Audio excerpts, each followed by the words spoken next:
Om Swastiastu. Saya Nikade Ariyatnyasari, calon guru penggerak angkatan 10 dari SD Negeri 4 Abiantung, Kabupaten Tabanan. Dalam video ini, saya akan memaparkan aksi nyata pada modul 1.4 tentang budaya positif. Di mana dalam video ini saya melakukan kegiatan penyebaran pemahaman kepada rekan guru di SD Negeri 4 Abiantung dan juga mengajak peserta didik dalam pembentukan keyakinan kelas. Berikut videonya. Selamat menonton. Baik, kita mulai saja kegiatan hari ini. Pertama-tama, yang terhormat, yang mengucapkan kepada Ibu Kepala Sekolah SD Negeri 4 Abiantung dan yang saya hormati Bapak dan Ibu Guru yang sudah hadir pada hari ini. Sebelum mulai kegiatan, izinkan saya mengaturkan mengajari umat Om Swastiastu. Untuk kegiatan hari ini saya akan melakukan kegiatan diseminasi menyebarkan pemahaman dan penerapan pengalaman budaya positif, di mana ini merupakan tugas saya dalam pendidikan guru penggerak angkatan 10. Tapi sebelum kita lanjut ke acara, silakan bagi Ibu Kepala Sekolah untuk memberikan sambutan.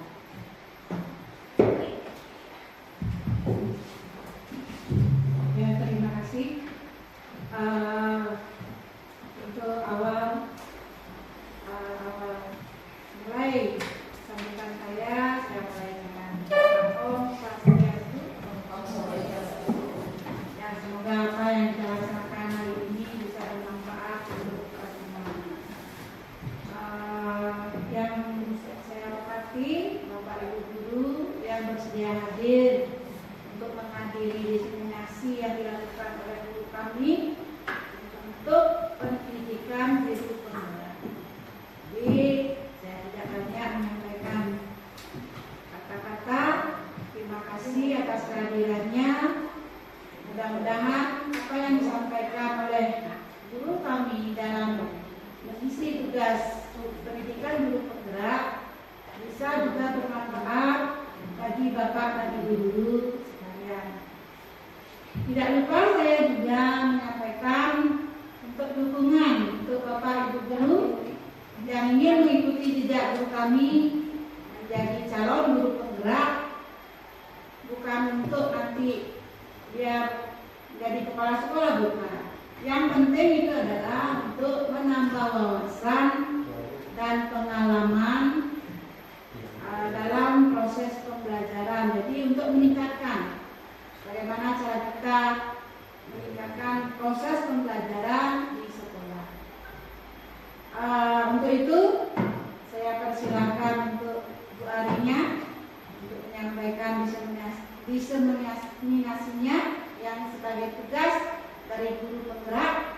Mudah-mudahan nanti bisa berjalan dengan lancar dan bermanfaat bagi kita semua. Terima kasih. Saya akhiri dengan Pranam Santi. Om Santi Santi Santi.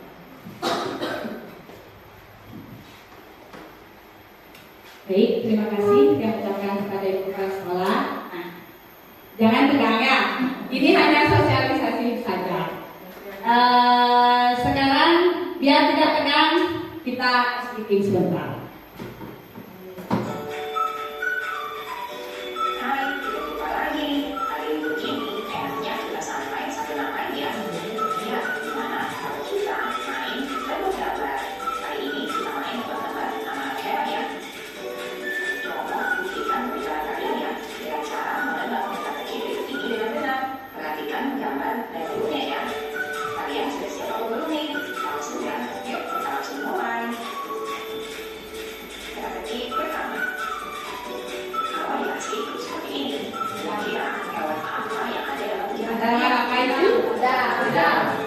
Apakah benar?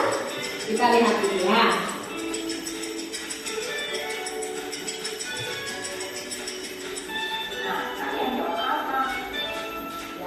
Nah, udah ya.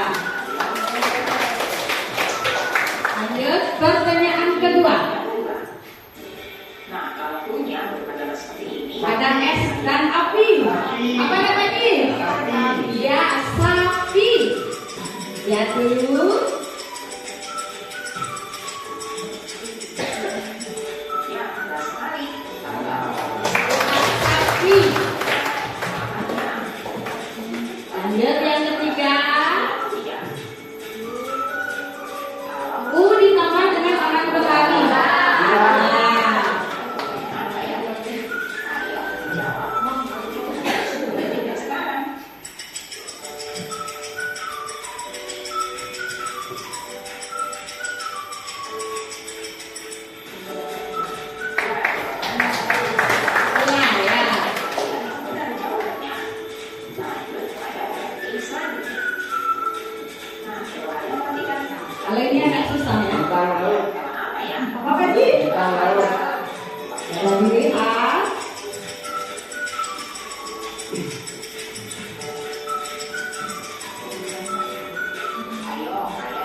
Nah, bintang laut.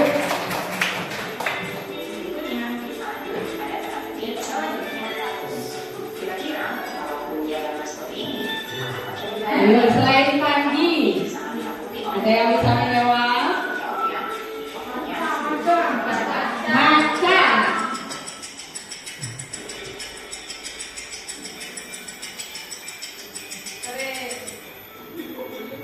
Ya, mana yang maca?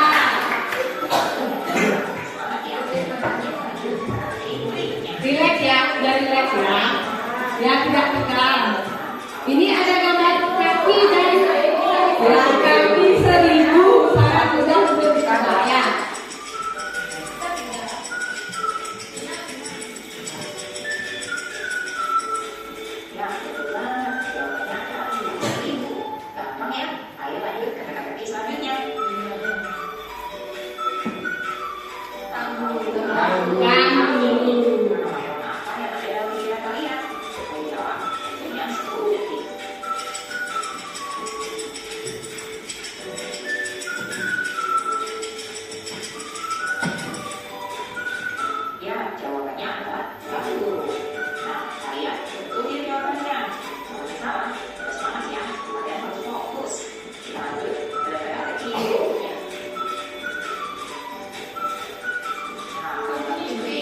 Kucing.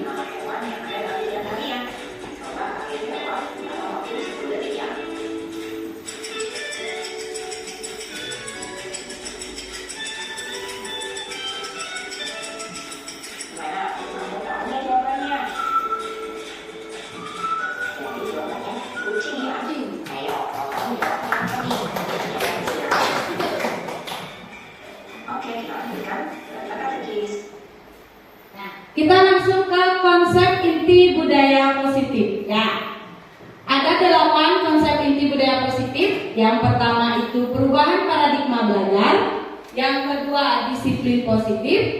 Yang ketiga nilai-nilai kebajikan. Keempat kebutuhan dasar manusia.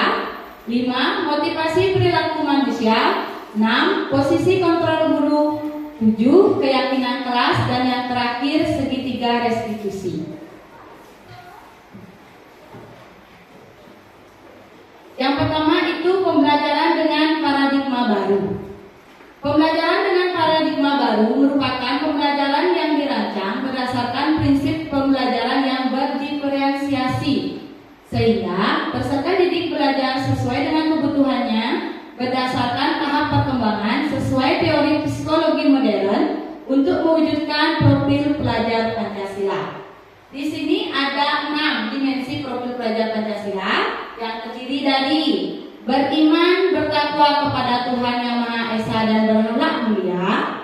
2 mandiri. 3 bernalar kritis. 4 kreatif. 5 bergotong royong. Dan yang terakhir berkebinekaan global. Nah, sekarang saya ingin bertanya sama Bapak Ibu, pernah tidak mendengar pernyataan mengenai pembelajaran yang berpusat kepada guru dan pembelajaran yang berpusat kepada murid? Pernah atau tidak? Sekarang coba Bapak Ibu bayangkan, selama memberikan pembelajaran terhadap peserta didik, metode yang mana yang sudah Bapak Ibu lakukan? Apakah pembelajaran terhadap guru atau pembelajaran yang berpusat terhadap murid? Ada tingkat tangannya. Ya, Bu Era. Lalu. Ya, terima kasih kepada Bu Ade harinya. Untuk jawaban saya adalah pembelajaran yang berpusat kepada murid. Alasannya apa, Bu? Karena murid yang aktif dalam pembelajaran di kelas. Ya, sangat betul ya jawaban dari Ibu Daerah. Jadi dulu. Ya, di mana dalam pemikiran Ki Hajar Dewantara, kita sebagai seorang pendidik itu adalah sebagai fasilitator yang membimbing dan menuntun peserta didik sesuai dengan bakat dan minatnya dan sesuai dengan kodrat zaman dan kodrat alam. Di mana dalam Pembelajaran berpusat pada murid itu sama dengan artinya pembelajaran yang berdiferensiasi. Nah, yang sekarang kita lanjutkan ke materi miskonsepsi tentang teori kontrol. Miskonsepsi itu sama seperti kesalahpahaman dalam teori kontrol. Yang pertama itu ilusi guru mengontrol murid. Yang kedua, ilusi bahwa semua penguatan positif, efektif, dan bermanfaat. Yang ketiga, ilusi bahwa seorang dewasa berhak memaksa. Dan yang terakhir, ilusi bahwa kritik dan membuat rasa bersalah mampu menguatkan karakter. Penjelasannya, untuk yang pertama, ilusi guru mengontrol murid. Pada dasarnya, kita tidak dapat memaksa murid untuk berbuat sesuatu jikalau murid tersebut memilih untuk diam melakukannya. Walaupun tampaknya guru sedang mengontrol perilaku murid, hal demikian terjadi karena murid sedang mengizinkan dirinya untuk dikontrol. Saat itu, bentuk kontrol guru menjadi kebutuhan dasar yang dipilih oleh murid tersebut. Teori kontrol menyatakan bahwa semua perilaku tujuan, bahkan terhadap perilaku yang tidak disukai. Misalnya contoh, pada saat ibu guru atau bapak guru melihat muridnya sedang duduk. Nah, sekarang ada sampah yang berserakan. Padahal muridnya itu tidak ingin, walaupun sudah di depan matanya itu tidak ingin mengambil. Sekarang ibu dan bapak itu menyuruh murid tersebut ambil sampahnya. Itu berarti ibu itu bersekali diri itu berusaha untuk agar dikontrol oleh gurunya. Lanjut yang nomor 2, ilusi bahwa semua penguatan positif, efektif, dan bermanfaat. Penguatan positif atau bujukan adalah bentuk-bentuk kontrol. Nah, misalnya bujukan itu seperti nak minta tolong ya, lari yang benar, nanti nilainya ibu naikkan. Itu kan seperti bujukan ya. Segala usaha untuk mempengaruhi murid agar mengulangi suatu perilaku tertentu adalah suatu usaha untuk mengontrol murid tersebut. Jika dalam waktu tertentu kemungkinan murid tersebut akan menyadarinya dan mencoba untuk menolak bujukan kita, atau bisa jadi murid tersebut menjadi tergantung pada pendapat sang guru untuk berusaha. Jadi, ilusi yang ketiga, ilusi bahwa kritik dan membuat orang merasa bersalah dapat menguatkan karakter. Menggunakan kritik dan rasa bersalah untuk mengontrol murid menuju pada identitas gagal. Mereka belajar untuk merasa buruk tentang diri mereka. Mereka mengembangkan dialog diri yang negatif. Kadang-kala sulit bagi guru untuk mengidentifikasi bahwa mereka sedang melakukan perilaku ini, karena seringkali guru cukup menggunakan suara halus untuk menyampaikan pesan negatif. Nah, di mana dalam hal ini, misalnya ada kalimat ibu sangat kecewa sama kamu. Itu bisa menyebabkan peserta didik kita itu merasa bahwa apa yang mereka lakukan itu selalu salah. Ya, pada ilusi kontrol yang ketiga ini. Dan yang keempat, ilusi bahwa orang dewasa memiliki hak untuk memaksa. Banyak orang dewasa yang percaya bahwa mereka memiliki tanggung jawab untuk membuat murid-murid berbuat hal-hal tertentu. Apapun yang dilakukan dapat diterima selama ada sebuah kemajuan berdasarkan sebuah pengukuran kinerja. Pada saat itu pula orang dewasa akan menyadari bahwa perilaku memaksa tidak akan efektif untuk jangka waktu panjang dan sebuah hubungan permusuhan akan terbentuk. Untuk materi selanjutnya yaitu mengenai mengubah paradigma stimulus respon ke pendekatan teori kontrol. Di mana dulu itu namanya stimulus respon ya, kalau sekarang namanya itu teori kontrol. Menurut stimulus respon, realitas atau kebutuhan kita sama. Jika teori kontrol, kebutuhan kita berbeda. Nah, jadi setiap peserta didik itu mempunyai bakat dan minatnya yang berbeda. Jadi otomatis kebutuhannya pun juga berbeda. Yang nomor 2, semua orang melihat hal yang sama. Setiap orang memiliki gambaran yang berbeda. Jika dulu kita berpikiran bahwa dengan cara kita mengajar banyak berbicara, itu bisa mentransfer ilmu ke murid dengan cepat. Tapi jika menurut teori kontrol, setiap orang itu kan sama seperti yang tadi. Setiap orang itu mempunyai kebutuhan yang berbeda. Jadi setiap peserta didik itu mempunyai cara belajar juga yang berbeda. Ada yang menggunakan gambar, ada yang hanya bisa mendengar dengan ceramah saja, ada juga yang bisa menggunakan suatu game biar lebih cepat mentransfer ilmunya. Lanjut, yang ketiga, menurut stimulus respon, kita mencoba mengubah orang agar berpandangan sama dengan kita. Menurut teori kontrol, kita berusaha memahami pandangan orang lain tentang dunia. Nah, jadi maksudnya di sini, menurut stimulus respon yang dulu itu, dengan cara kita belajar berceramah, berarti kita berpikiran, oh materi saya sudah selesai. Entah peserta didiknya mengerti atau tidak, yang jelas materi saya sudah selesai. Kalau menurut teori kontrol, kita yang berusaha untuk memahami peserta didik kita. Kita harus menggunakan pendekatan yang bagaimana agar peserta didik kita itu cepat dia mengambil atau mentransfer ilmunya. Lanjut yang keempat, perilaku buruk dilihat sebagai suatu kesalahan menurut stimulus respon.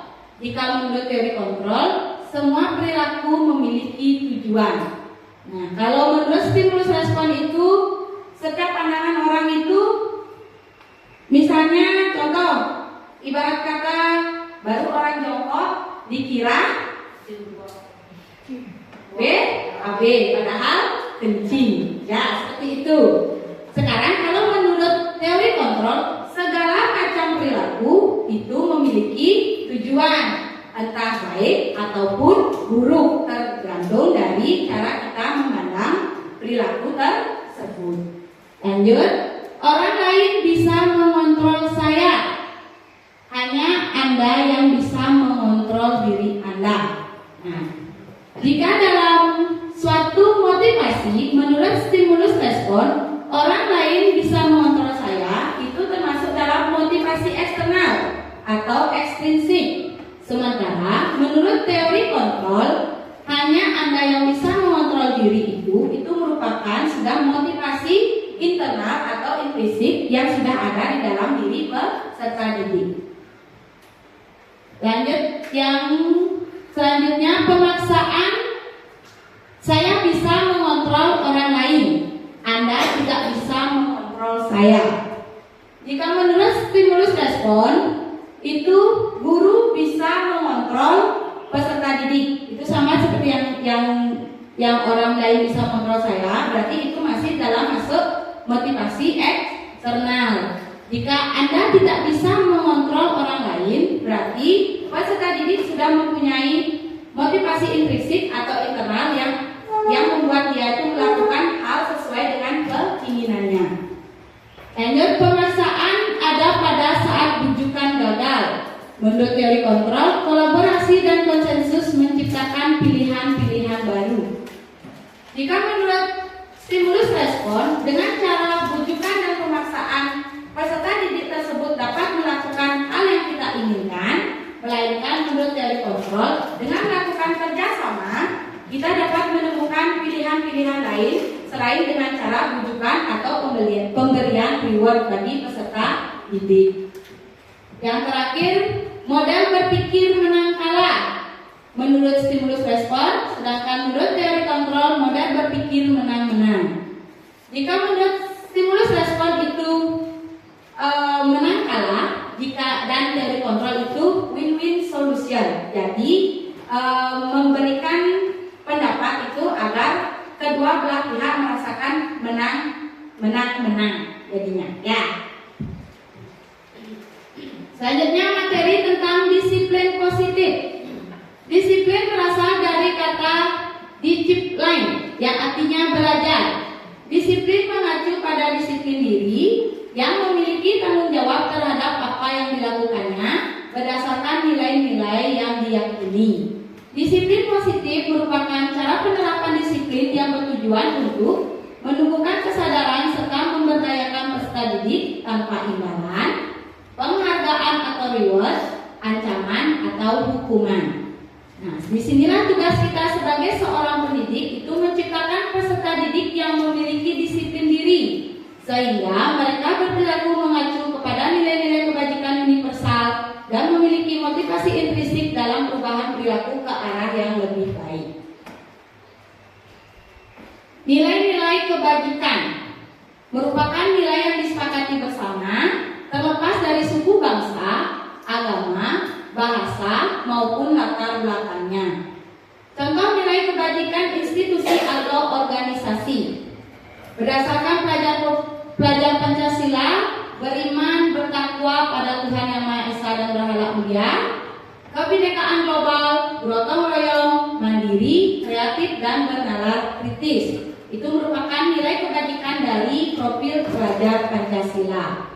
Menurut Ivo Primary Years Program, itu ada toleransi, rasa hormat, integritas, mandiri, menghargai, antusias, empati, keingintahuan, kreativitas, kerjasama, percaya diri, dan komitmen. Dan menurut keterampilan hidup, ada dapat dipercaya, lurus hati, pendengar yang aktif, tidak merendahkan orang lain, dan memberikan yang terbaik dari diri.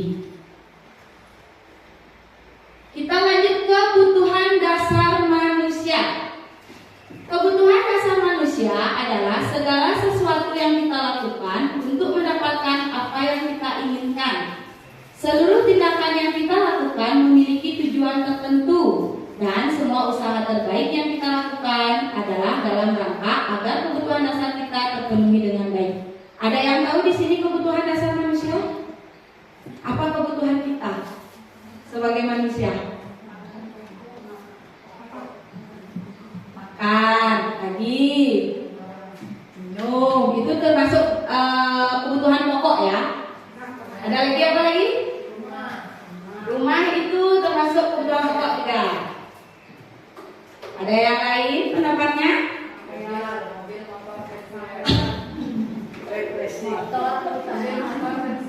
Ya.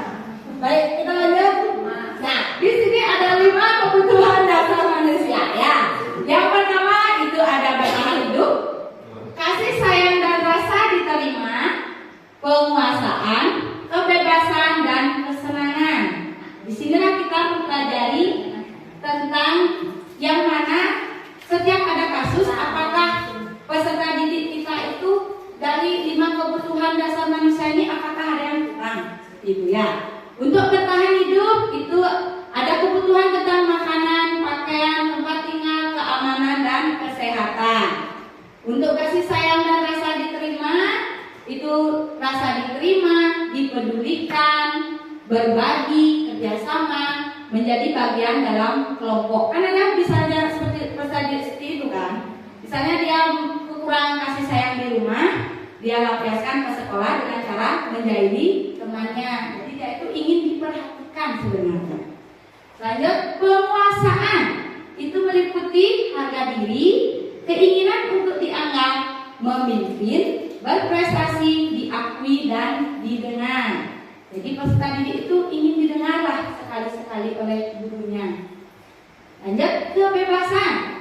Ada mandiri, memiliki pilihan, mencoba hal baru, mampu mengendalikan arah dirinya. Nah, di mana kebebasan ini peserta itu mungkin dia merasa bosan pada saat melakukan pembelajaran yang itu saja. Makanya kita sebagai pendidik kita harus bisa melakukan inovasi baru dengan cara membuat media pembelajaran yang interaktif agar peserta didik itu tidak cepat merasa bosan dengan apa yang kita sampaikan. Lanjut, yang terakhir itu kesenangan, itu tentang bermain, humor, antusiasme dan tertawa. Ya, menurut Ki Hajar Dewantara itu peserta didik itu bermain. Ya, jadi peserta didik itu dengan cara bermain juga itu termasuk pendidikan. Karena melalui kegiatan permainan kita juga dapat mentransfer ilmu atau kegiatan yang lainnya.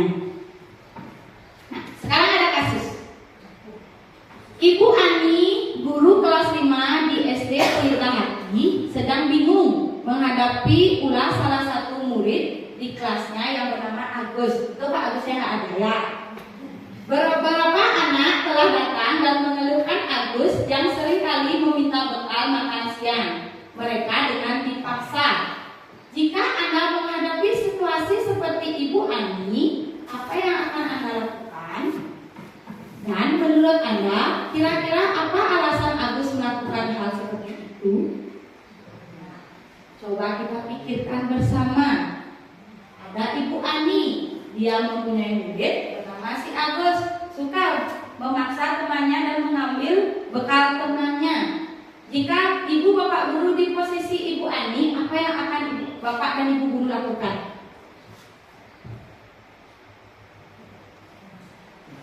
Silakan angkat tangannya. Bapak Kade, berapa Pak? Ayo. Bagaimana Bu Ilinda? Melakukan pendekatan kepada Agus dan tanya apa penyebabnya kamu seperti itu. Ada lagi? Ada lagi Bu? Ya, yang pertama melakukan pendekatan seperti yang dibilang Bu Ilinda. Ada lagi mungkin pendapat yang lainnya? Apa yang akan ibu bapak lakukan? Bagaimana Pak Panji? Kita Pak.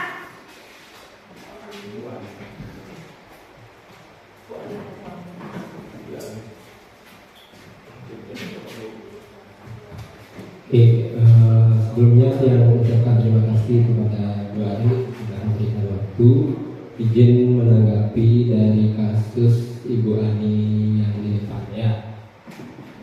Yang pertama, mungkin saya sependapat sama Ibu Yulinda bahwa seperti apa Bu tadi Bu? Melakukan pendekatan. Melakukan pendekatan. Ya, saya juga berpikir hal yang sama. Mungkin menenangkan situasi dan melakukan investigasi seperti itu ya, seperti detektif kita. Yang pertama mungkin berbicara dengan Agus, ya, melakukan gimana kita pendekatan supaya Agus itu merasa nyaman untuk berbicara. Nah, habis itu kita mungkin menanyakan kenapa kok bisa melakukan seperti itu. Kita dengarkan dulu juga penjelasan dari Gus, itu dari kita berperan sebagai Ibu Ani. Nah, dan juga mungkin kita perlu berbicara dengan korbannya. Nah, kita pisahkan antara Agus dengan korban, bagaimana kita memastikan biar mereka itu merasa nyaman dan mau menceritakan pengalamannya, kok bisa Agus itu minta-minta gitu ya, termasuk kapan kejadiannya, mungkin di mana, itu biar jelasnya. Habis itu kita mencari bukti, apa sih buktinya Agus melakukan seperti itu, siapa tahu dia dituduh aja, mungkin kayak zaman sekarang anak-anak kan biasa seperti itu Ibu. Nah, kita juga mungkin perlu memahami alasan-alasan bagaimana kenapa Agus itu bisa melakukan seperti itu. Pendekatan intinya dengan yang tadi Ibu Ari katakan, kebutuhan manusia ya, dengan kasih sayang dan rasa yang kita terima, rasa diterima gitu loh. Apa sih yang membuat Agus seperti itu? Terima kasih. Ya. Terima kasih Pak Panji. Ya, seperti tadi kita melakukan pendekatan terlebih dahulu ya. Dalam konteks penerapan disiplin positif, Ibu Ani sebaiknya mencari tahu, ya, benar seperti yang dibilang sama Bu Yulinda sama Pak Panji tadi, mencari tahu alasan Agus mengapa tindakan tersebut agar mengetahui kebutuhan mana yang sedang berusaha dipenuhi oleh si Agus ini. Ya. Apabila jawaban Agus karena ia lapar dan orang tua tidak membawakannya bekal makan siang, berarti kebutuhannya adalah bertahan hidup. Dan apabila jawaban Agus karena ia senang temannya jadi memperhatikan dia, berarti kebutuhan yang diperlukan adalah cinta dan kasih sayang atau kebutuhan untuk diterima. Dan apabila jawaban Agus adalah dia merasa hebat karena temannya jadi takut dan menuruti keinginannya, maka kebutuhan kebutuhannya adalah penguasaan atau pengakuan atas kemampuannya. Yang keempat, apabila jawaban Agus karena ia merasa bosan dengan bekal yang dibawakan ibunya karena selalu membawakan bekal yang sama, berarti kebutuhannya adalah kebebasan, kebutuhan akan pilihan. Dan yang terakhir, apabila jawaban Agus adalah karena iseng saja dan ia menikmati ekspresi wajah temannya yang kesal karena diambil makanannya, maka kebutuhannya adalah kesenangan. Materi selanjutnya adalah tentang motivasi perilaku manusia. Di antaranya, untuk menghindari ketidaknyamanan atau hukuman, untuk mendapatkan imbalan atau penghargaan dari orang lain, dan untuk menjadi orang yang mereka inginkan dan menghargai diri sendiri dengan nilai-nilai yang mereka percaya. Nah, jika motivasi peserta didik kita masih dalam untuk menghindari hukuman dan mendapatkan penghargaan dari orang lain, berarti motivasi yang dimiliki oleh peserta didik itu merupakan motivasi ekstrinsik atau motivasi internal yang berada di luar diri peserta didik itu sendiri. Dan apabila motivasi peserta didik sudah menjadi orang yang mereka inginkan dan menghargai diri sendiri dengan nilai-nilai yang mereka percaya, berarti motivasi peserta didik itu sudah ke motivasi intrinsik atau internal. Nah, agar kita dapat menebalkan motivasi intrinsik atau internal dalam diri peserta didik, kita sebagai pendidik harus menghindari yang namanya hukuman dan pemberian penghargaan yang berlebihan agar meminimalisir motivasi eksternal dalam diri peserta didik. Selanjutnya ada 5 posisi kontrol guru. Yang pertama ada penghukum. Yang kedua, pembuat rasa bersalah. Yang ketiga, teman. 4, pemantau. Dan terakhir, manajer. Coba sekarang ibu bapak pikirkan, saya posisi yang mana ya? Dari 5 posisi ini dalam kegiatan pembelajaran saya posisi yang mana? Kalau saya lebih ke penghukum dan pemantau ya. Karena di lapangan itu jujur peserta didik itu agak susah untuk diaturnya. Jadi lebih ke penghukum dan pemantau. Kalau diri saya sendiri, ya mungkin bapak dan ibu guru yang lain mungkin beda. Dari 5 posisi kontrolnya tersebut. Contoh penerapan 5 posisi kontrol guru. Ini ada sebuah kasus yang siswa tidak memakai atribut lengkap saat upacara bendera. Jika posisi kontrol kita sebagai penghukum, kita akan mengatakan pada peserta didik itu hormat pada bendera selama 1 jam. Itu merupakan penghukum, ya. Dan jika posisi kita sebagai pembuat rasa bersalah, yaitu kita akan memberitahu peserta didik itu dengan cara seperti ini. Berapa kali ibu atau bapak harus memberitahu kamu selalu saja mengecewakan ibu atau bapak. Jadi kita tuh membuat peserta didik itu merasa bersalah lah jika dia telah melakukan hal yang tidak sesuai dengan keyakinan sekolah atau keyakinan kelasnya. Jika posisi sebagai teman, yaitu kita akan berbicara itu sesuai dengan teman sebaya, ya. Seperti contoh, ayo dong ikuti aturan sekolah. Tolong bantu ibu atau bapak ya sekali ini. Ya sudah, tidak apa-apa. Lain kali jangan sampai terulang seperti ini lagi ya. Itu merupakan contoh posisi guru sebagai teman. Yang sebagai pemantau, sudah melanggar peraturan sekolah, kamu tahu kan konsekuensinya? Setelah upacara, kamu beli atributnya di koperasi dan jangan diulangi lagi. Dan jika sebagai manajer, yaitu apakah kamu tahu kesalahanmu? Kira-kira bagaimana kamu memperbaiki kesalahanmu? Nah, seperti itu adalah sebagai manajer. Sekarang coba ibu bapak lihat yang di slide, posisi kontrol apakah aku jika kata-katanya saya kecewa sekali dengan kamu.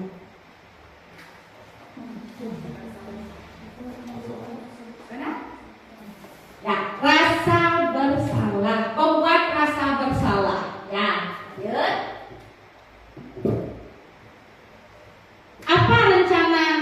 rencana Bu untuk menyelesaikan masalah ini? Manajer, ya, karena dia sedang menerapkan yang namanya segitiga restitusi. Nanti kita pelajari. Lanjut. Ayo lakukan demi Bapak Ibu ya. Teman, kamu selalu salah. Kamu selalu salah. Ya, penghukum. Ya, karena kita tidak tahu apa permasalahannya, kita sudah mengejar kamu bersalah. Makanya itu adalah penghukum. Lanjut. Keyakinan kelas. Mengapa keyakinan kelas? Mengapa bukan peraturan kelas? Pembentukan keyakinan kelas. Yang pertama itu bersifat abstrak, berupa pernyataan universal, dibuat dalam pernyataan positif, sedikit saja agar mudah untuk diingat, sesuai dengan kondisi kelas dan sekolah sehingga mudah untuk diterapkan, dan semua warga sekolah atau warga kelas dilibatkan saat membuat keyakinan kelas. Ada yang tahu bagaimana contoh keyakinan kelas? Satu saja yang sudah Ibu Bapak terapkan pada saat pembelajaran. Misalnya contoh 5S, itu termasuk keyakinan sekolah, keyakinan kelas ya. Senyum, salam, senyum, sapa. Salam, senyum, sapa, sopan, santun. Ada lagi? Misalnya contoh, kalau muridnya mau ke toilet, muridnya itu harus ngomong apa?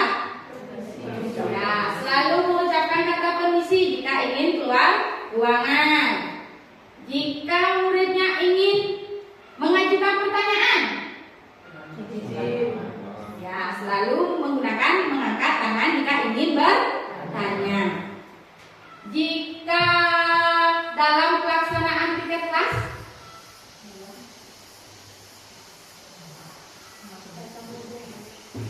bagaimana? Jika berbareng-bareng dalam melaksanakan piket kelas, apa bisa keyakinan kelasnya yang kita bisa terapkan? Ya, kerja sama boleh, gotong royong juga boleh. Kita akan belajar segitiga restitusi. Segitiga restitusi merupakan suatu proses dialog yang dijalankan oleh guru agar dapat menghasilkan murid yang mandiri dan bertanggung jawab.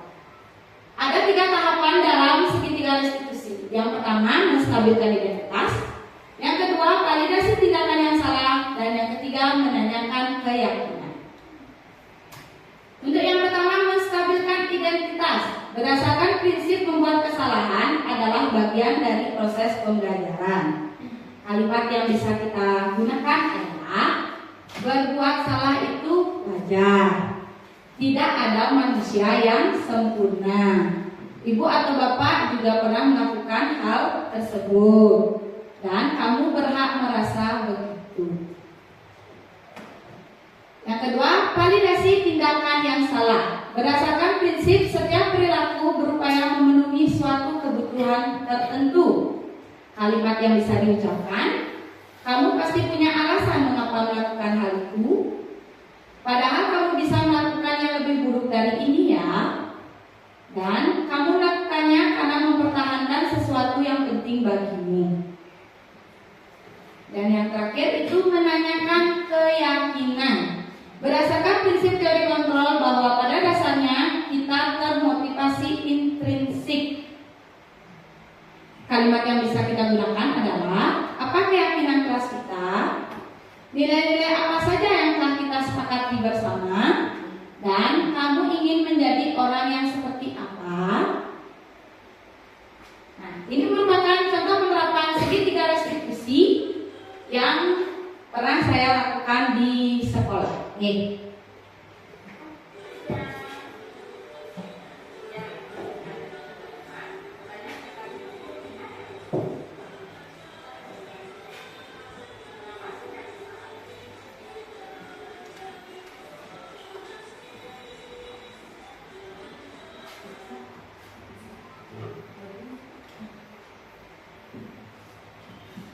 Di mana kasus yang dihadapi Cynthia itu adalah dia mempunyai teman yang selalu mencontek hasil kerjaannya. Nah, pada saat melakukan menstabilkan identitas, di situ saya menanyakan mengapa Cynthia marah, apa yang membuat Cynthia marah, seperti itu ya.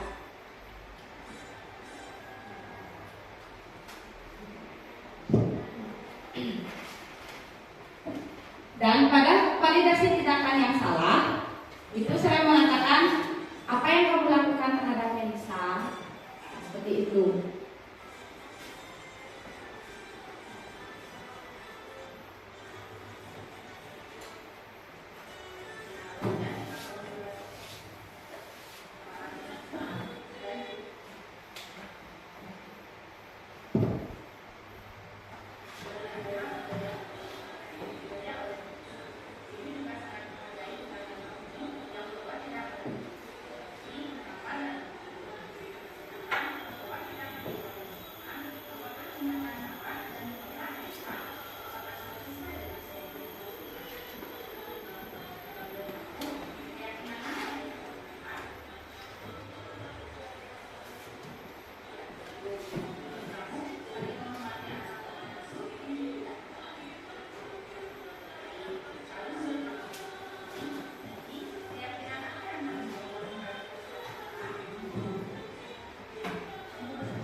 Kita sudah di penutup ya, kegiatan penutup dapat disimpulkan dalam penerapan program disiplin positif. Hendaknya guru memiliki standar kepribadian, profesional dan sosial yang baik, di mana guru harus mampu merefleksikan dirinya dalam posisi kontrol saat ini. Bagaimana perjalanan dirinya sebagai amok atau manajer yang menuntun murid-muridnya menjadi insan yang mandiri, merdeka dan bertanggung jawab. Di mana dalam hal ini kita sebagai guru, posisi yang paling penting kita lakukan adalah posisi kontrol guru di manajer. Di mana kita harus melakukan pendekatan terlebih dahulu dengan peserta didik dengan cara menstabilkan identitasnya terlebih dahulu agar peserta didik tersebut pada saat menyampaikan pendapatnya tidak masih terbawa dalam emosi. Nah, setelah menstabilkan identitas, tindakan yang dapat kita lakukan adalah dengan validasi tindakan yang salah, di mana kita sebagai guru harus menanyakan mengapa peserta didik kita berbuat seperti itu. Apakah perbuatan seperti itu tuh baik? Nah, itu dia menanyakan validasi tindakan yang salah. Dan yang terakhir menanyakan keyakinan, di mana kita harus menanyakan keyakinan kepada peserta didik. Apakah perbuatannya itu sudah sesuai dengan keyakinan kelas yang kita buat, dan keyakinan kelas apa yang sudah dilanggar oleh peserta didik tersebut. Setelah dia mengetahui keyakinan yang dilanggar, kita juga harus menanyakan apakah setelah mengetahui keyakinan kelas yang dilanggar, apakah peserta didik tersebut dapat menemukan masalahnya, dapat menyelesaikan masalahnya sendiri. Itu sudah kita masuk dalam posisi kontrol guru, yaitu sebagai manajer. Baik, sekian presentasi dari saya mengenai disiplin positif dalam penerapan di sekolah.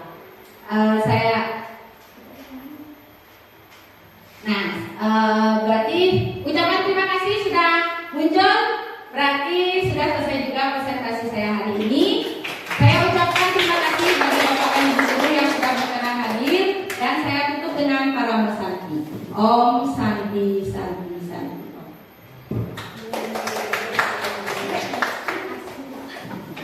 Jurusan?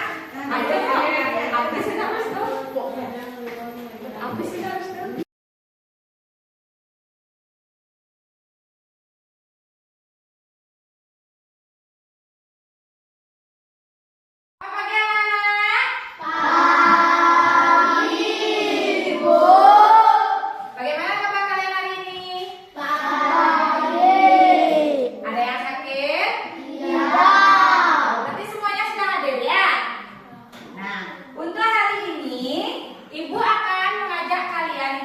membuat keyakinan kelas. Ya, ada yang tahu keyakinan kelas itu apa? Ada yang tahu? Ada yang tahu? Ya, jika tidak tahu, keyakinan kelas merupakan sesuatu yang dapat diterapkan dan diinginkan di lingkungan kelas. Dan untuk membuat keyakinan kelas ini, kita akan lakukan secara berdiskusi.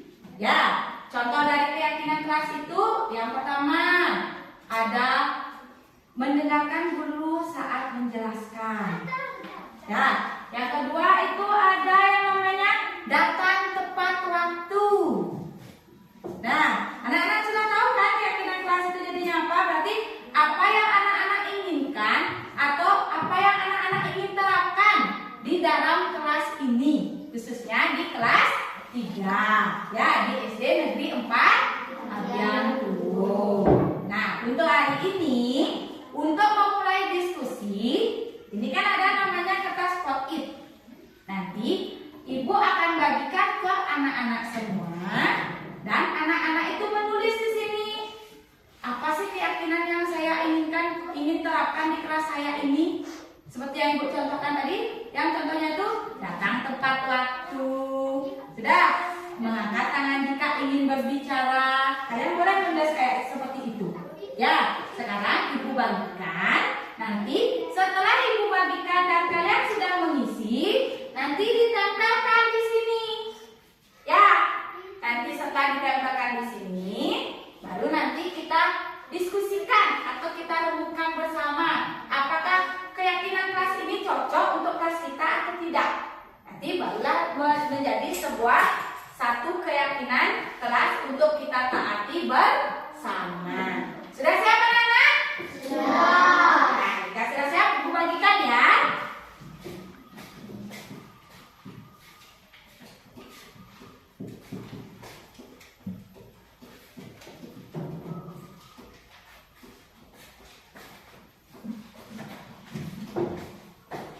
Ingat isi namanya ya, nama panggilan saja nggak apa-apa. Baru di bawahnya tulis apa keyakinan yang ingin anak-anak buat.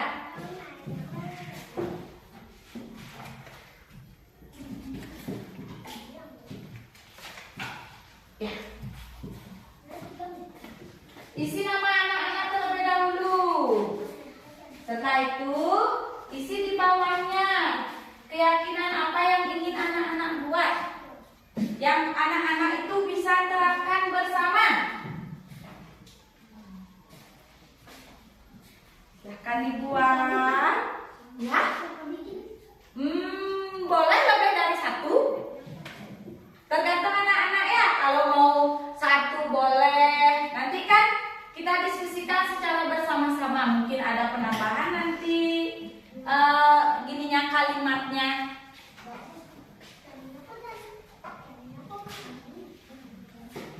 Ya.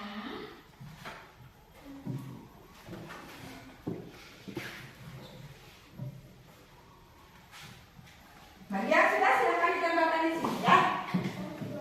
Bagi yang sudah silakan ditambahkan.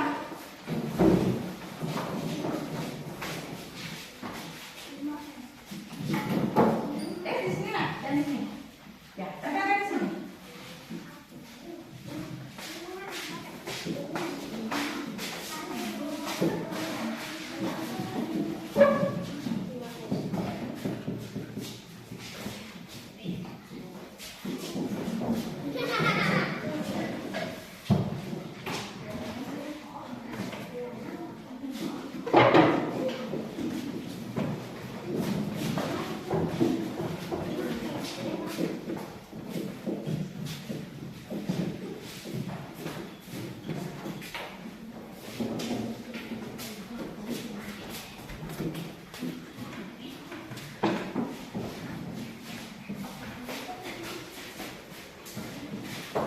Ada yang belum? Dina belum? Ya, ibu kasih waktu nak. Silakan dikerjakan dulu. Sampai mana dulu Dina? Kita lihat-lihat dulu ya keyakinan apa sih yang dibuat sama teman-temannya. Delia.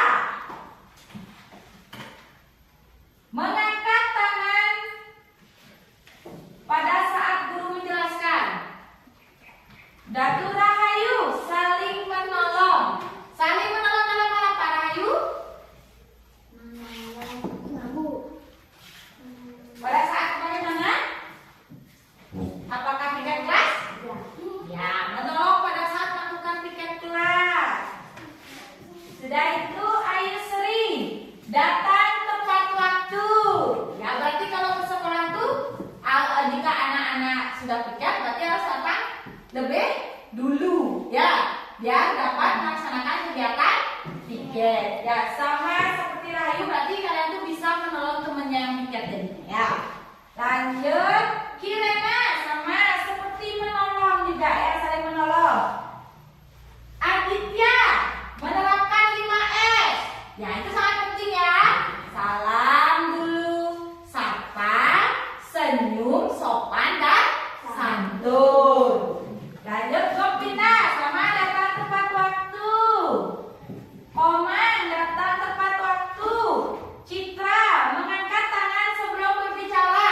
Ya, berarti sebelum kalian mengeluarkan pendapat harus mengangkat tangan terlebih dahulu ya. Sawitri sama Sandy bilang permisi ketika keluar kelas dan meminta izin kepada guru. Apakah itu penting?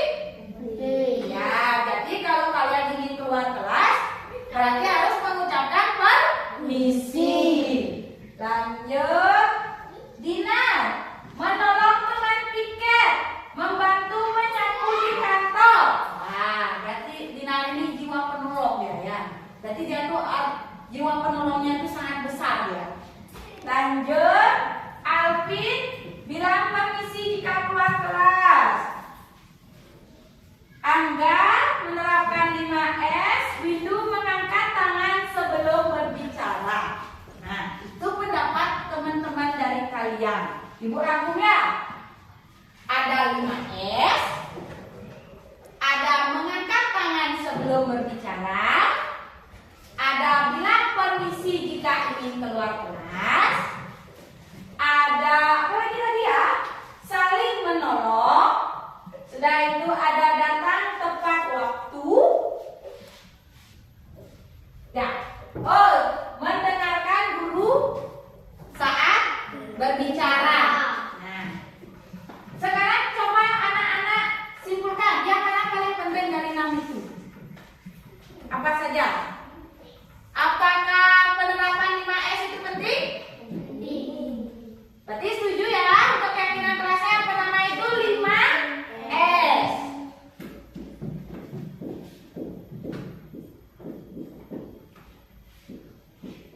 Yang terdiri dari salam, senyum, sapa, sopan, dan santun. Lagi, keyakinan kelas yang kedua, apa yang diambil? Ayo. Ya, bilang permisi ketika keluar kelas. Boleh.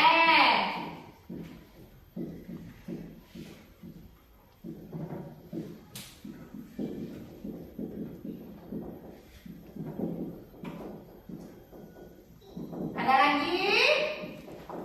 Dari kenangan tadi, apakah mendengarkan guru berbicara itu penting?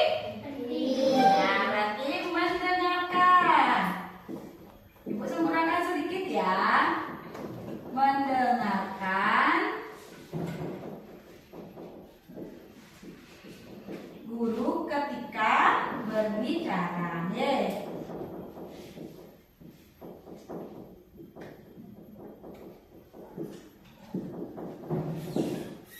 Lagi? Meminta izin. Nah, sudah sama seperti yang di sini ya. Sama seperti bilang permisi. Ya, bagus Kirana. Ada lagi yang lain? Tepat waktu datang ke sekolah. Ya, tepat waktu. Boleh.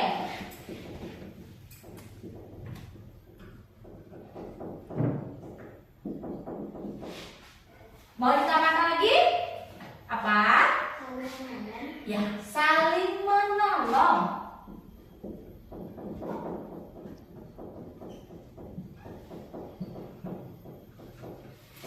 Nah, bagaimana? Ada penambahan lagi anak-anak? Sudah cukup dengan ini? Berarti kita sudah pas ya untuk keyakinan kelas dari kelas 3 itu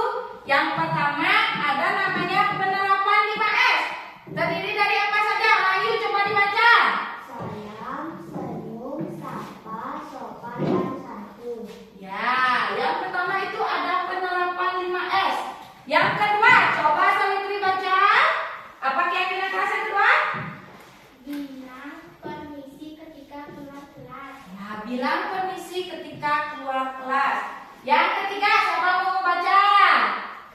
Ya, Adit.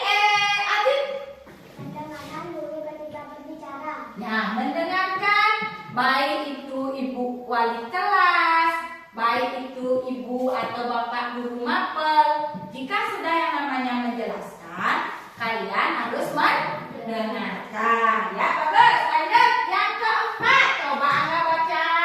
Tepat waktu. Ya, datang tepat waktu. Dengan kalian datang tepat waktu ke sekolah, berarti kalian sudah bisa membantu temannya. Itu untuk keyakinan kelas yang terakhir, yaitu saling menolong. Bagaimana anak-anak, setuju dengan keyakinan kelas ini? Setuju. Apa ada yang perlu ditambahkan atau dikurangi lagi? Ah?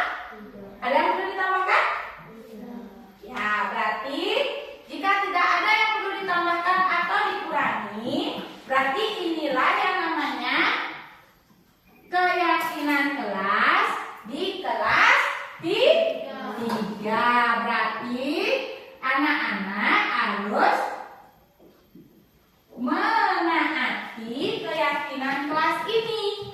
Nah, sekarang ibu ingin bertanya, jika anak-anak melanggar keyakinan kelas ini, kira-kira konsekuensinya apa? Contoh, ayo, jika misalnya ada teman anak-anak yang melanggar keyakinan kelas ini, yang telah dibuat bersama ini, apa yang akan anak-anak lakukan terhadap teman anak itu? Ya, boleh. Jika nanti ada temannya yang melanggar dari keyakinan kelas yang kita sudah buat bersama, anak-anak dapat menegurnya dan memperingatinya. Ya, setelah misalnya sudah sampai 3 kali anak tersebut tetap dia melanggar keyakinan kelas, apa yang akan anak-anak lakukan? Apa yang akan anak-anak lakukan? Lebih baik melaporkan ke guru, apa anak-anak main hakim sendiri? Ya, jika nanti teman anak-anak tetap melanggar keyakinan kelas dan anak-anak sedang menegur dan memperingatinya, tetap juga anak tersebut tidak mau mendengarkan, anak-anak bisa melaporkannya ke guru wali kelas kalian